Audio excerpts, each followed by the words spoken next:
Hello guys, nandito tayo ngayon sa Sorsogon Baywalk, yan, sa Rompelio, Sorsogon City. Yan. Ganda dito guys pala. First time ko dito nakapunta. Dito tayo na. Tingnan natin. Ayan guys, si Maxine.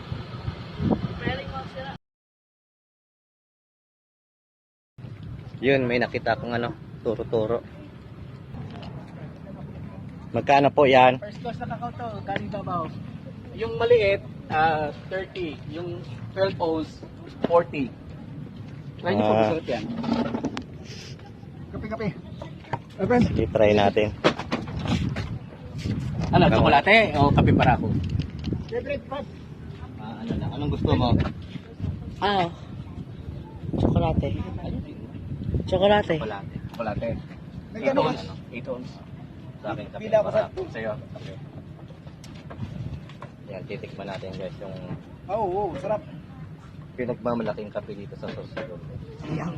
Shout out po kay Manong. Sana makabenta ng marami. Tapos na, nag-uwi na yung mga tao. Ito guys, yung mga pupunta ng Sorsogon, hanapin nyo lang po si Uncle Franks.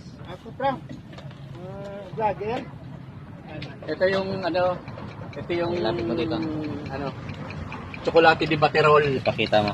ng Sorsogon. Yun.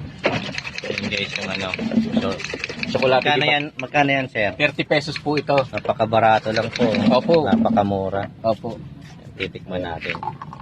Wow. Yan po si Manong, Uncle Franks. Yung mga pupunta ng Sorsogon, Ito, chocolate di mga Baterol. vloggers.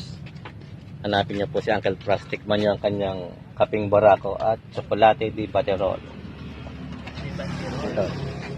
Ito naman yung kaping barako. Yan. Ito naman yung aking order.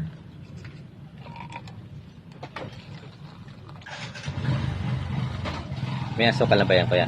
Wala pa po. Ito yung sugar. Yun. Pins nung panahon ng tumatakbong presidente yata si Senator Villar. Inano siya, umiran ng best farmer of the Philippines. Tinalo niya yung Baguio, tinalo niya yung Davao, tinalo niya basta buong Pilipinas siya, best farmer of the Philippines. Si Uncle Frank. Siya, kala Si ko Uncle si Uncle Hindi, Frank. tatay ko yan. Tatay ko siya. Meron Meron siyang- so, meron tatay siyang- ni Manong, siya pala yung pinakatanyag dito dati na best farmers of the Philippines. Yan, titikman na natin yung ni Ito yung Uncle Franks. Ito sa'yo na ka. Anong gusto mo ito? I-take out lang namin ito kuya. Sige po. Mabiyahe kaya ka. para matikman niyo naman yung Magkano ang ganito chocolate kaya? di Baterol. Yung chocolate 30, yung Ay, ito kaping sa barako akin, 20. Ito ito, pansit bato. Ayan. Ito yung suman pinuso, kung tawagin. Yan ang mga pantulan.